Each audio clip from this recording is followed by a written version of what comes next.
तो सभी को पता है। कोई बोलना चाहेगा बच्चा एंजाइना पेक्टोरिस पे? कुछ भी जो पता है, मैं आप लोगों का माइक ऑन कर देता हूँ। आप हैंड रेज करें कि जिसको जो बताना है, दो तीन लाइनें ऐसी जस्ट फॉर डिस्कशन, कि किसको कितना आता है। कुछ भी आप लोग बता सकते हो।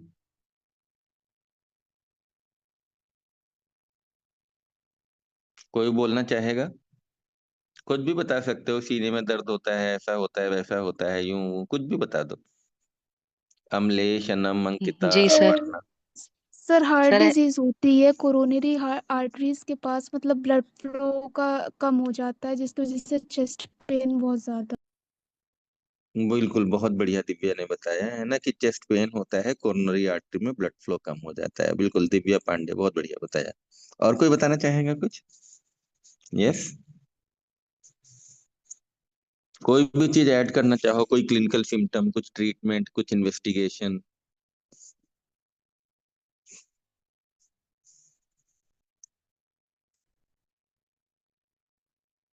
कोई बोलना सर चाहेगा? चेस्ट सर चेस्ट पेन होता है, जो रेडिएटिंग होता है पेन लेफ्ट साइड में। वेरी गुड मारिया, बहुत बढ़िया है ना। थोड़ा सा आप लोग जब बोले ना तो अपना फोन अपने मुंह के पास रखें, जिससे ठीक से सुनाई दे। ठीक है मारिया, एकदम सही बताया, रेडिएट होता है लेफ्ट आर्म में।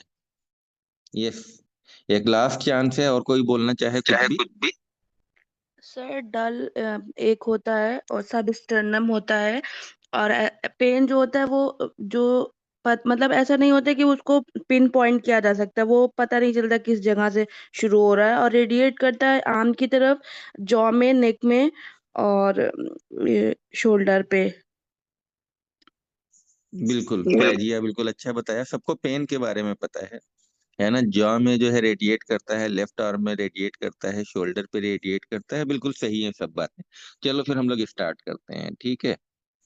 यस, मैं स्क्रीन शेयर करता हूँ आपके साथ। माइक सब लोग अपना बंद रखेंगे।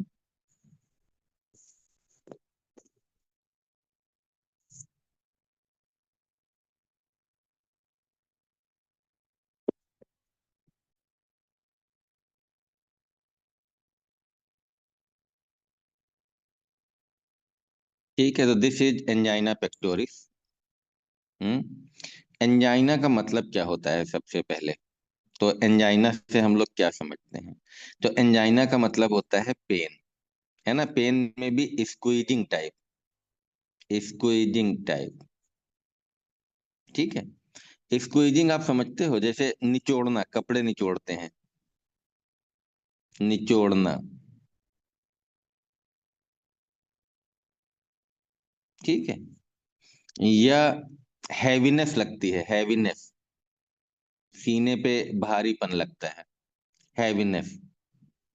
ठीक है। या जो आपने बताया डल पेन, डल पेन हो सकता है। तो एंजाइना मीन्स क्या हो गया, है ना, pain. Pectoris, what you understand by pectoris?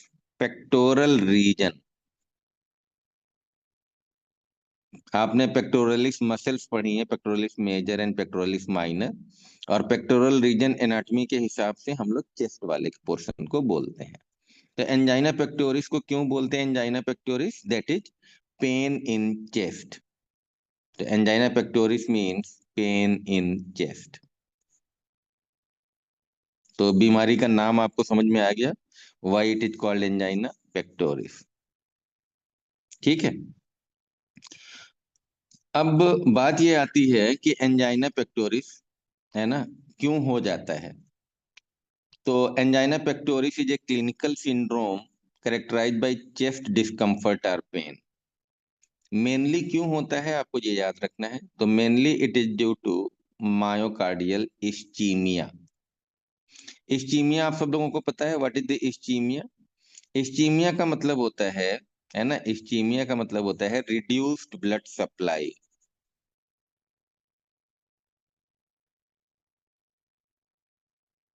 Ischaemia pathology में आपने पढ़ा होगा, किसी ऑर्गन को जितना नॉर्मल फिजियोलॉजिकली ब्लड मिलना चाहिए, अगर उतना ना मिले तो हम बोलते हैं इस्चीमिया हो गया। तो अगर हार्ट को ब्लड ना मिले जितना रिक्वायरमेंट है, तो उसको पेन होने लगेगा। ठीक है, अब आप देखो,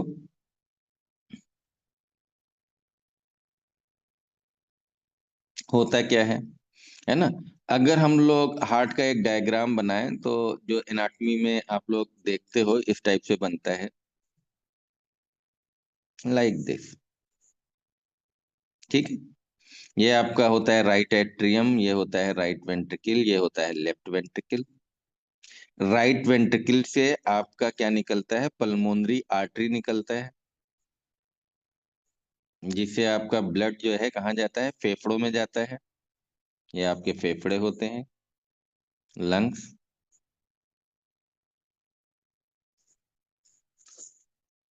राइट, और लेफ्ट वेंट्रिकल से आपका एओर्टा निकलता है,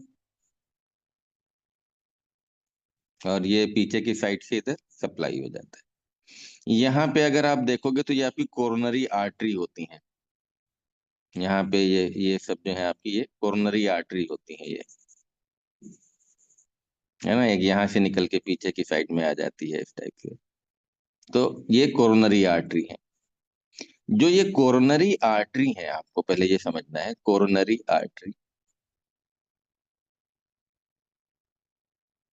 ठीक है, इनका काम क्या है, तो इन कोरोनरी आर्टरी का काम है to supply blood, to supply blood to myocardium. Myocardium मतलब मायो मीन्स हार्ट, कार्डियम मतलब myo means muscle, cardium means heart.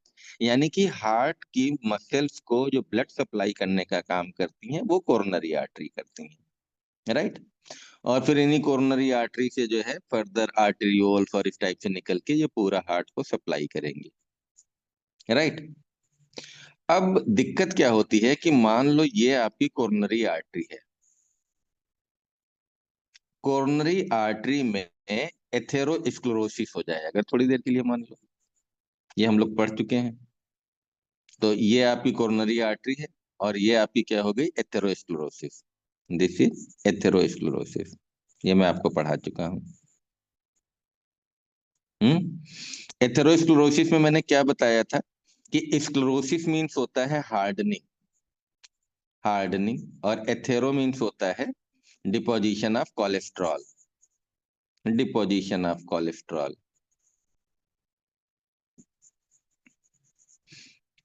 तो यहाँ की जो वॉल है, ये वॉल क्या होती है, थोड़ी सी हार्ड हो जाती है, और ये एक आपका एथेरोमा बन जाता है। This is called as atheroma.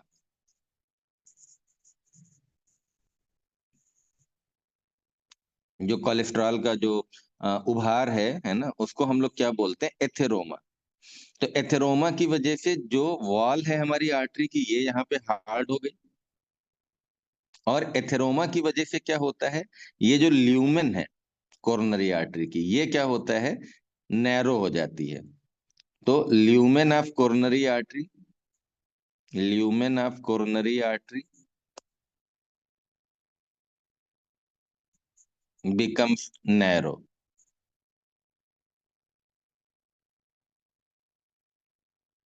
नाली जो है आपकी पतली हो गई। तो अब कोरोनरी आर्टरी से जितना ब्लड आपका यहाँ से फ्लो हो रहा था, अब नैरोइंग की वजह से उतना ब्लड फ्लो नहीं हो पाएगा, कम हो जाएगा ब्लड। और अगर ब्लड कम हो जाएगा तो क्या हो जाएगा, इस्चीमिया, क्योंकि मायोकार्डियम को जितना ब्लड मिलना चाहिए था उतना नहीं मिल पा रहा है। तो नैरो होने की वजह से क्या हो जाएगा, इस्चीमिया हो जाएगा, इस्चीमिया टू मायोकार्डियम, राइट। अब मायोकार्डियम को उतना ब्लड नहीं मिल पा रहा है। अब अगर उतना ब्लड नहीं मिल पाएगा तो अल्टीमेटली क्या होगा, ऑक्सीजन की डेफिशिएंसी हो जाएगी। तो ऑक्सीजन डेफिशिएंसी शुरू हो गई अब आपकी, क्योंकि जितनी ऑक्सीजन आपको मिलनी चाहिए थी मायोकार्डियम को, जब ब्लड ही नहीं पहुंच पा रहा, ब्लड के थ्रू ऑक्सीजन जाना था, तो ऑक्सीजन कम होने लगा। ऑक्सीजन कम होने लगेगा तो अब ऑक्सीजन के बिना जिंदा रहना बड़ा मुश्किल है। जिंदा रहने के लिए जो हमारा रेस्पिरेशन है वो एनरोबिक रेस्पिरेशन पे शिफ्ट हो जाएगा, एनरोबिक रेस्पिरेशन स्टार्ट हो जाएगा। और आप लोगों ने नीट में क्लास 12 में पढ़ा होगा कि जब एनरोबिक रेस्पिरेशन स्टार्ट होता है तो लैक्टिक एसिड का फॉर्मेशन होता है, तो लैक्टिक एसिड बढ़ने लगेगा। और जब लैक्टिक एसिड बढ़ने लगता है तो क्या होने लगता है? पेन होने लगता है। जैसे अगर आपको लगातार हम दौड़ा दें 3-4 किलोमीटर, तो 1 किलोमीटर दौड़ने के बाद आपके लेग में पैर होने लगे, दर्द होने लगेगा, पेन होने लगेगा, क्योंकि जितनी ऑक्सीजन आपके पैरों की मसल्स को चाहिए उतना हम पूरी नहीं कर पाएंगे। अब बात आपको समझ में आई? तो एंजाइना में पेन क्यों होता है, समझ में आया? तो ये पेन जो मेनली होता है, it is due to ischaemia, ischaemic pain होता है। तो ये जो पेन है ये कैसा पेन है? इस्चीमिक पेन है। इस्चीमिक पेन का मतलब कि ब्लड सप्लाई उतनी नहीं हो पा रही है मायोकार्डियम को। यहां तक समझ में आ गया आप लोगों को? नॉर्मली क्या होता है कि जब हम लोग कोई काम करते हैं, दौड़ते हैं, भागते हैं, तो ये कोरोनरी आर्टरी जो है ये डायलेट हो जाती है। तो एक बात आप देखो, जैसे मान लो हम कोई फिजिकल वर्क करें, राइट, इधर लिख देता हूं मैं। जैसे मान लीजिए हम कोई फिजिकल वर्क कर रहे हैं, ठीक है, जैसे सीढ़ियां चढ़ रहे हैं, सीढ़ियां चढ़ना, ठीक है, या हम लोग साइकिलिंग कर रहे हैं, ठीक है, जॉगिंग कर रहे हैं, कोई भी हम लोग हार्ड वर्क कर रहे हैं, तो हमें हार्ड वर्क जब करते हैं तो हमारा हार्ट रेट क्या होती है? बढ़ जाती है। हार्ट रेट क्या होती है? इंक्रीज हो जाती है। अब हार्ट रेट इंक्रीज होती है तो ऑक्सीजन डिमांड क्या होगी हार्ट की? बढ़ जाएगी, क्योंकि अब आपको ज्यादा काम करना है, ज्यादा काम करना है तो ऑक्सीजन डिमांड बढ़ जाएगी। ये ऑक्सीजन डिमांड हमारी कैसे पूरी होती है? तो इसका क्या होता है कि coronary वैसोडाइलेटेशन।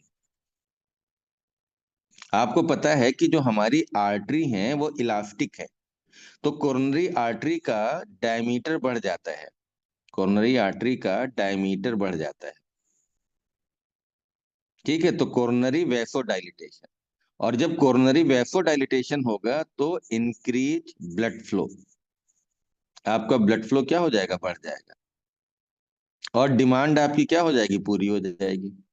So we meet the increase demand, increase demand. जो डिमांड हमारी बढ़ी थी खेलने की वजह से, सीढ़ियां चढ़ने की वजह से, उसमें हमें कोई दिक्कत नहीं हुई, क्योंकि कोरोनरी आर्टरी में वैसो डायलिटेशन हो गया। लेकिन दिक्कत कहाँ पे है?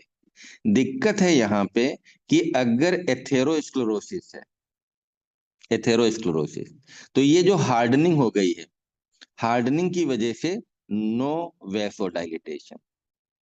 तो पहली दिक्कत तो ये हो गई कि जो डायमीटर बढ़ जा रहा था अब वो बढ़ेगा नहीं, वैसो डायलिटेशन। दूसरी दिक्कत क्या हो गई? दूसरी दिक्कत हो गई कि ऑलरेडी जो कोरोनरी आर्टरी है उसमें एथेरोमा है ना, तो दूसरी दिक्कत क्या हो गई कि ल्यूमेन नैरो है, ल्यूमेन नैरो है।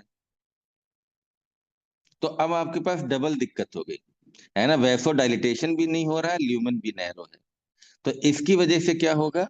अब आपका डिक्रीज ब्लड, ब्लड की जो डिमांड बढ़ी थी वो नहीं हो पाई पूरी, ऑक्सीजन डिक्रीज ऑक्सीजन। और जैसे ही ऑक्सीजन कम होगा वैसे ही पेन क्या होने लगेगा? होने लगेगा। अब बात आपको समझ में आ गई? लेकिन बड़ा मजेदार है यहाँ पे, क्या बड़ा मजेदार है कि जब हम रेस्ट कर रहे हैं, जब हम रेस्ट कर रहे हैं तो हम जब बैठे हुए हैं तो रेस्टिंग कंडीशन में हार्ट की मसल को जितना ब्लड चाहिए उतना पूरा हो जा रहा है। इवन आपका ल्यूमेन नैरो हो गया है, लेकिन रेस्टिंग कंडीशन में जब हम लोग बैठे हुए हैं तो कोई दिक्कत नहीं होती है, हमारा जो है रिक्वायरमेंट पूरी हो जाती है। तो पेन आपको एंजाइना का कब होगा? तो आपको एंजाइना का पेन तब होगा जब आप ये सब काम करोगे, फिजिकल वर्क करोगे, सीढ़ियां चढ़ोगे, जॉगिंग या इवन वॉक। ये डिपेंड करेगा कि आपका कितना ऑब्स्ट्रक्शन है।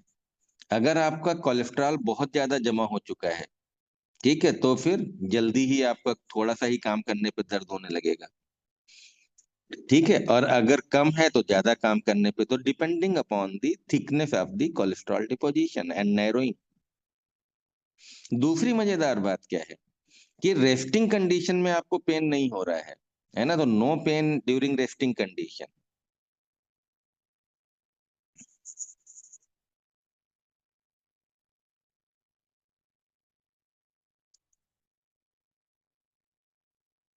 ठीक है, तो पेन आपका कब हुआ? जब आपने काम करा। दूसरा, कि जब आपने वर्क करा,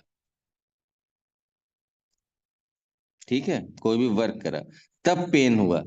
लेकिन आपने क्या करा? रेस्ट कर लिया, तुरंत बैठ गए, आपके सीने में दर्द होने लगी, आप तुरंत बैठ गए। जैसे ही आप रेस्ट करेंगे तो आपकी ऑक्सीजन डिमांड फिर से क्या हो जाएगी? Again demand will decrease, demand आपकी कम हो जाएगी। और जैसे ही डिक्रीज हो जाएगी डिमांड, आपका पेन क्या हो जाएगा? खत्म हो जाएगा। यही एंजाइना की पहचान है। आप काम करेंगे तो दर्द, और जैसे ही आराम करेंगे दर्द खत्म। अब ये बात आपको समझ में आ गई। लेकिन यहाँ पे कुछ ट्विस्ट हैं थोड़े थोड़े से, क्योंकि अभी हम लोग पढ़ेंगे टाइप्स ऑफ एंजाइना। ये बेसिक कॉन्सेप्ट हमने आपको बताया है ना। तो this is called as stable angina. फिर इसके एक्सेप्शन अभी हम आपको बताएंगे। यहां तक सबको समझ में आ गया?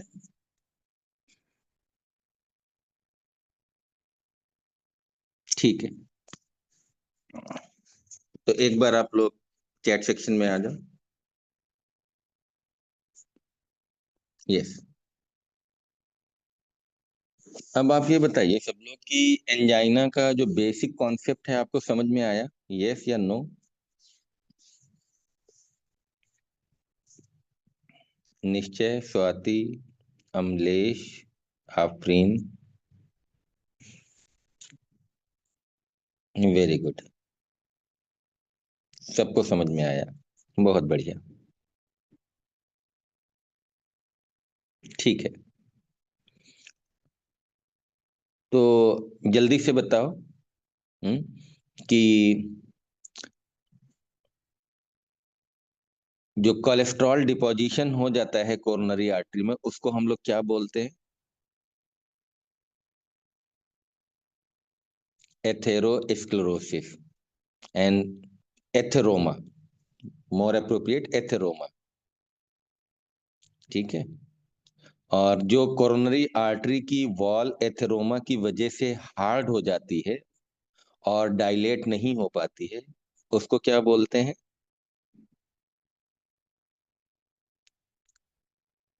एस्क्लेरोसिस, एस्क्लेरोसिस। ठीक है, एथेरोस्क्लेरोसिस। यही पैथोलॉजी है एंजाइना की, यही पैथोलॉजी है एंजाइना की, राइट। एंजाइना का दर्द कैसे खत्म हो जाता है?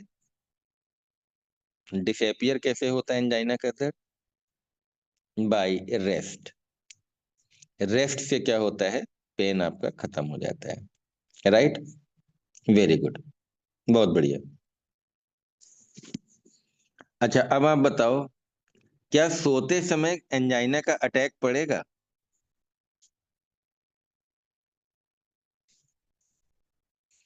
नहीं पड़ेगा, नॉर्मली नहीं पड़ेगा। क्यों नहीं पड़ेगा? क्योंकि ऑक्सीजन डिमांड आपकी नहीं बढ़ेगी। वो अलग बात है, कोई आप बहुत बुरा सपना देख लें और आपका दिल तेज तेज से धड़कने लगे,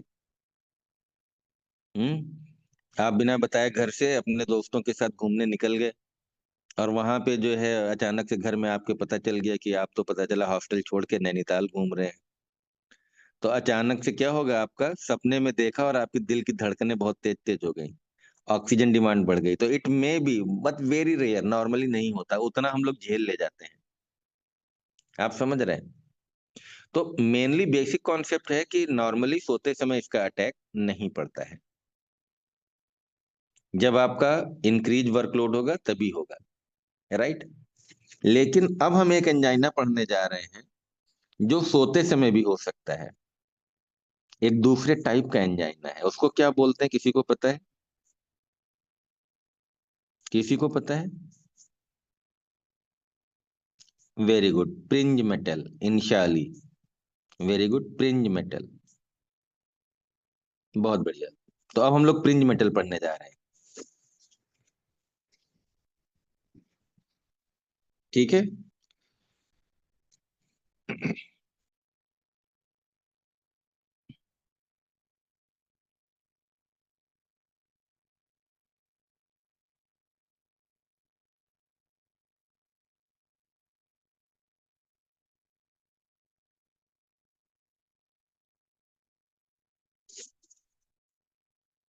तो fringe metal angina,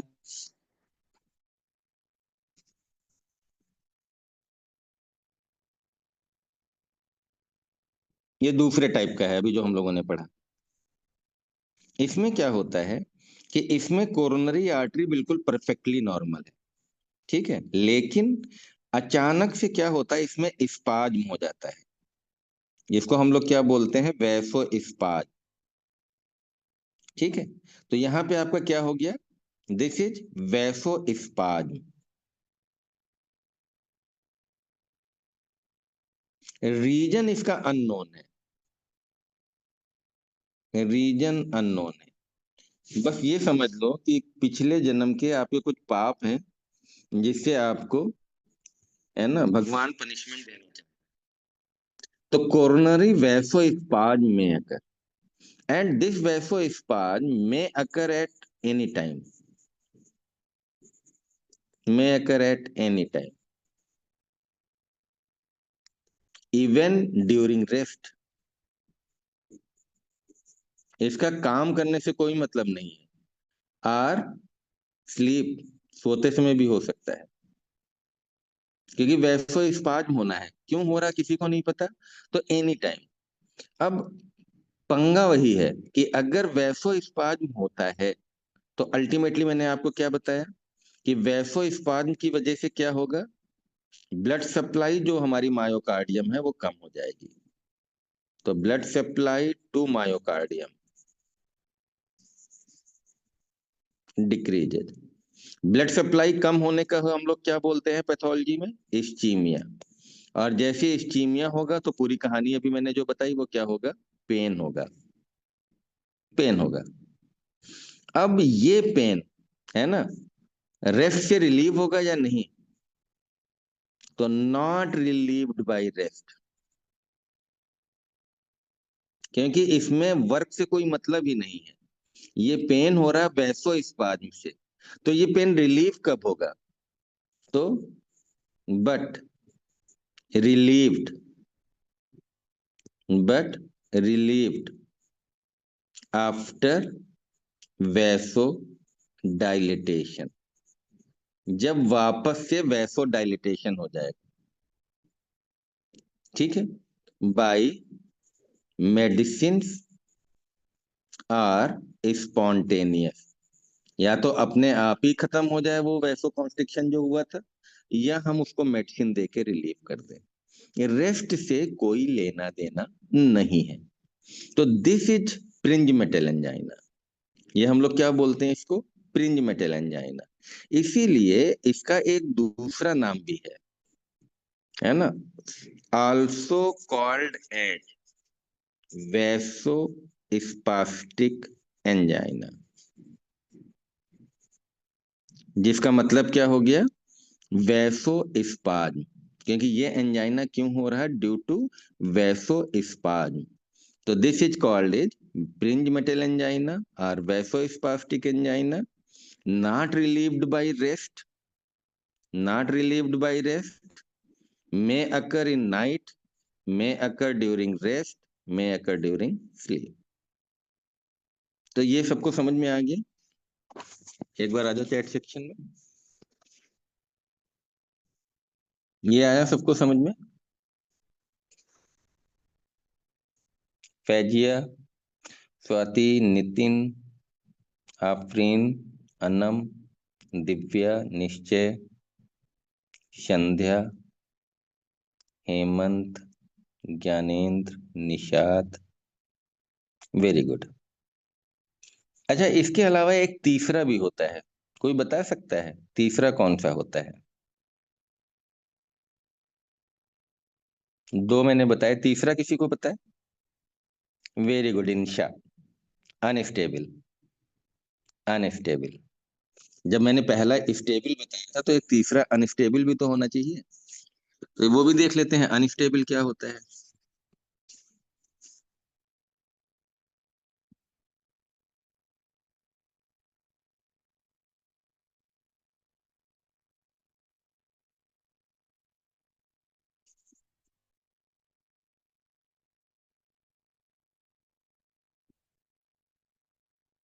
unstable angina, इसमें क्या होता है कि ये आपकी कोरोनरी आर्टरी है, इसमें मान लो बहुत छोटा सा यहाँ पे एथेरोमा जमा था, कोई दिक्कत नहीं थी, सब कुछ ठीक चल रहा था। बहुत पतला है तो आपको हो सकता पता भी ना हो कि आपको ये एथेरोमा जमा है या कुछ ऐसी दिक्कत है। ठीक है, अचानक से क्या होता है ना, इसको हम लोग एथेरोमा बोलते हैं, हमने बताया, और इसको प्लाक बोल सकते हैं, जो ये जम जाता है ना लेयर, उस लेयर को प्लाक भी बोलते हैं। अब मान लो ये जो प्लाक है या जो एथेरोमा है, ये आपका क्या कर गया, रप्चर कर गया। अब क्या होता है, जैसे ही ये रप्चर होगा यहाँ पे, तो रप्चर होने के बाद जो एंडोथीलियम है ये become rough, endothelium becomes rough. और फिजियोलॉजी में आप लोगों ने पढ़ा होगा कि जैसे ही एंडोथीलियम आपकी रफ हो जाती है, वहां पे एग्रीगेशन, ब्लड क्लॉट बनना लगता है, तो ये प्लेटलेट के क्लॉट बनने लगते हैं। ठीक है, ये क्लॉट फॉर्मेशन शुरू हो जाएगा। तो इसके बाद नेक्स्ट स्टेप क्या है, क्लॉट फॉर्मेशन।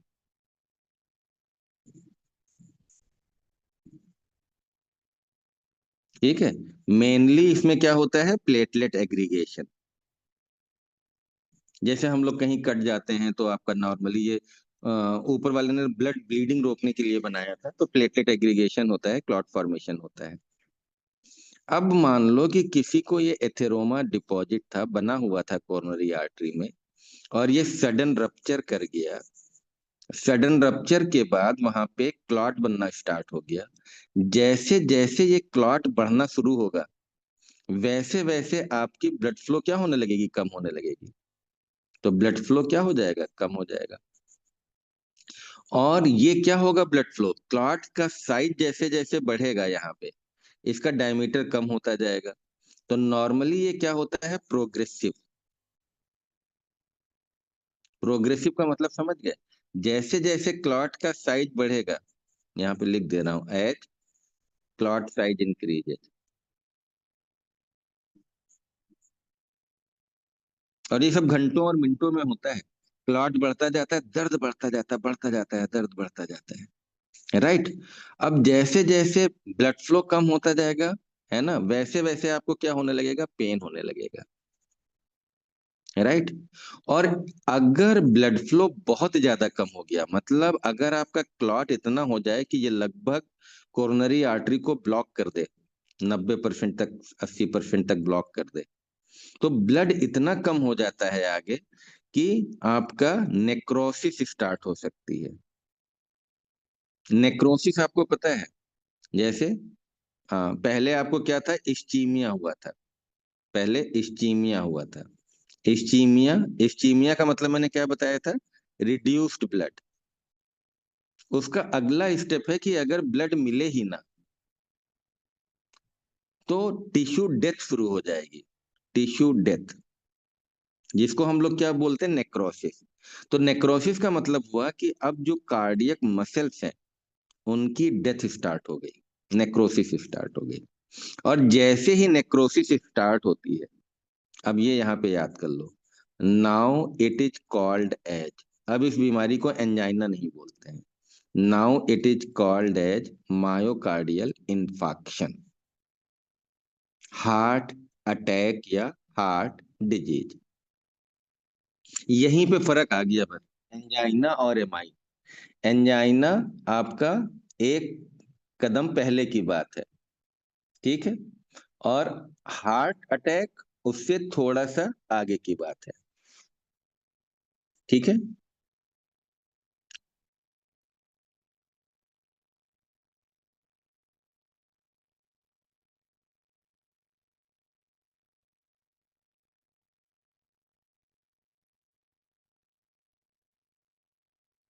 तो यहां तक सबको समझ में आया? अब आप देखो, तो ये आप लोग याद कर लो कि यहाँ पे what is the myocardial infarction.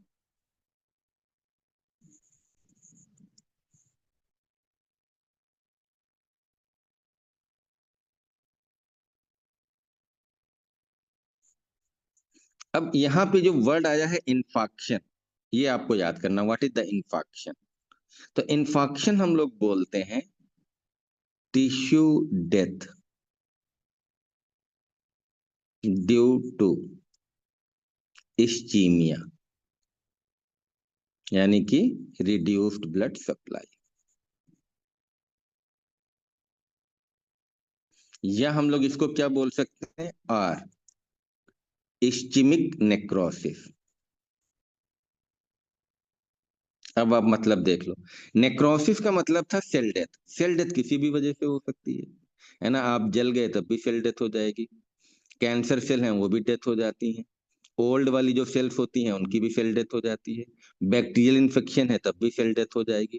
तो cell death due to any reason called as necrosis. लेकिन जब भी वो खून की कमी की वजह से सेल डेथ होती है, इस्चीमिया की वजह से नेक्रोसिस हो, तो ऐसी नेक्रोसिस को लिखी वर्ड है इन्फाक्शन। कहाँ पे इन्फाक्शन हो गया? मायोकार्डियम में। इसी को हम लोग बोलते हैं हार्ट अटैक। तो अनस्टेबल एंजाइना, अनस्टेबल क्यों है? क्योंकि ये प्रोग्रेसिव है, ये प्रोग्रेसिव है। मरीज को भागना पड़ेगा मेडिकल कॉलेज, हर घंटे उसका दर्द बढ़ता जाएगा, और अगर वो नहीं भागा तो इवन डेथ में अकर, है ना, इवन डेथ में अकर। क्योंकि आपको पता है कि अगर इन्फाक्शन हो गया, मायोकार्डियल इन्फाक्शन, तो सेल डेथ, अगर मायोकार्डियम में सेल डेथ हो गई तो फिर एरिदमिया वगैरह होने लगती है, हार्ट की एक्टिविटी गड़बड़ होने लगती है और अल्टीमेटली डेथ हो जाती है। तो unstable angina is very very dangerous. इसमें भी रेस्ट से रिलीव होगा? नहीं रिलीव होगा, नॉट रिलीव्ड बाय रेस्ट, है ना, और ये बढ़ता जाएगा। तो 3 टाइप का एंजाइना मैंने आपको बताया, आप लोग देख लो यहाँ पे क्लासिफिकेशन ऑफ एंजाइना। सबसे पहले मैंने क्या बताया? Stable angina. स्टेबल एंजाइना कब होता है? On exertion. और कैसे खत्म होता है? तो रिलीव्ड बाय रेस्ट, या नाइट्रेट यानी कि नाइट्रोग्लिसरीन देते हैं, मैंने बताया था आप लोगों को। पैथोलॉजी क्यों हो जाता है ये? एथेरोस्क्लेरोसिस की वजह से। ज्यादातर पेन आपका 15 मिनट में ठीक हो जाता है, रिलीव्ड इन 15। आप जहां बैठ गए, काम करना बंद कर दिया, है ना, तो विद इन, है ना, 15 मिनट में आपका पेन खत्म हो जाएगा। ईसीजी अगर आप कराओगे तो एसटी डिप्रेशन मिलता है, एसटी सेगमेंट आपका डिप्रेस होगा। तो दिस इज स्टेबल एंजाइना, ठीक है। दूसरा अभी जो मैंने आपको पढ़ाया था, अनस्टेबल, प्री इन्फाक्शन भी बोलते हैं, क्योंकि इन्फाक्शन से जस्ट पहला अगर आपने नहीं ठीक करा तो इन्फाक्शन यानी कि मायोकार्डियल इन्फाक्शन के चांस हैं। न्यू ऑनसेट, अचानक से होता है। वर्सनिंग, समय के साथ खराब होता रहता है। रेस्ट एंजाइना भी इसको बोल सकते हैं, क्योंकि इसका भी उससे मतलब नहीं है। आप अच्छा खासा बैठे हैं, अचानक से आपका प्लाक रप्चर कर गया, और बैठे थे आप टीवी देख रहे थे, मनोरंजन कर रहे थे, अचानक से पेन बढ़ गया। या मिनिमल एक्सर्शन, या आप वॉक कर रहे थे, टहलने गए थे नैनीताल, और वहां पे अचानक से आपको अटैक पड़ गया, ठीक है। तो इसमें कुछ भी संभावना है, कुछ भी, सब कुछ हो सकता है। फिर क्यों होता है, मैंने आपको पढ़ा दिया, due to plaque rupture. Plaque rupture हो जाता है जिसकी वजह से थ्रोम्बोसिस, क्लॉट स्टार्ट हो जाता है, विदाउट कंप्लीट अक्लूजन। कंप्लीट हमारा ब्लॉकेज नहीं होता है कोरोनरी आर्टरी का, क्योंकि जैसे ही कंप्लीट ब्लॉकेज होगा, ठीक है, जैसे ही, तो वो एमआई बन जाएगा। तो इसमें इनकम्प्लीट ब्लॉकेज है, ठीक है। कंप्लीट का मतलब एमआई, यहीं पे लिख देता हूं, कंप्लीट अगर अक्लूजन हो गया, इफ कंप्लीट अक्लूजन, अक्लूजन का मतलब आप लोग समझ रहे हो ना, अक्लूजन का मतलब अवरोध, बंद हो जाना, तो एमआई हो जाएगा, क्योंकि तुरंत टिश्यू डेथ स्टार्ट हो जाएगी। आप अगर ये देखो यहाँ पे एसटी डिप्रेशन या टी वेव इन्वर्जन मिलेगा। तीसरा हम लोगों ने जो पढ़ा, वो हम लोगों ने पढ़ा वेरिएंट एंजाइना। इसको हम लोग प्रिंज मेटल या also called as vasospastic angina, vasospastic angina. ये आपका नॉर्मली रेस्ट पे होता है, अकर्स एट रेस्ट। ज्यादातर अर्ली मॉर्निंग में होगा। क्यों होता है? कोरोनरी वैसोस्पाज्म उन लोगों को ज्यादा होता है जो लोग स्मोकर्स हैं या जो लोग कोकेन लोग यूज करते हैं। इसमें जो है आप अगर देखोगे तो आपका एसटी सेगमेंट एलिवेटेड मिलता है। उतनी देर के लिए ही एलिवेट होगा जितनी देर के लिए वैसोस्पाज्म होगा। तो ट्रांजिएंट होता है। ट्रांजिएंट का मतलब थोड़ी देर के लिए। एमआई अगर होता तो आपको देर तक मिलता। ट्रीटमेंट इसमें हम लोग क्या देते हैं? कैल्शियम चैनल ब्लॉकर्स, निफिडिपिन या डिल्टियाजम। और ये मैंने बताया था, एक्चुअली ये क्या करती हैं? ये वैसोडाइलेटर्स हैं, वैसोडाइलेटर्स हैं। तो ये कोरोनरी आर्टरी को भी डायलेट करती हैं और प्रीलोड और आफ्टर लोड को भी कम करती हैं। ये बाद में बताऊंगा। और नाइट्रेट्स आपको दे सकते हो। ठीक है, तो ये 3 टाइप के मैंने आपको एंजाइना बताए। क्लिनिकल फीचर्स जो आप लोगों ने बताया था, chest pain, radiation to left arm, jaw और एपिगैस्ट्रियम। ट्रिगर्ड कैसे होता है? Exertion, stress, cold, heavy meals, relieved by rest और नाइट्रोग्लिसरीन। ये हम लोग कल पढ़ेंगे डिटेल में। आज हम लोगों ने टाइप्स पढ़े हैं, कल क्लिनिकल फीचर्स पढ़ेंगे, फिर डायग्नोसिस पढ़ेंगे। और डायग्नोसिस के बाद हम लोग यहाँ पे, है ना, कैसे कैसे करते हैं, एंजियोग्राफी, बायोमार्कर्स, सीकेएमबी क्या है ना, ये सब बात करेंगे। ट्रीटमेंट ऑफ एंजाइना इसके बाद पढ़ेंगे। Life style modification, anti anginal में देखो नाइट्रेट, नाइट्रोग्लिसरीन है, बीटा ब्लॉकर्स देते हैं, कैल्शियम चैनल ब्लॉकर देते हैं।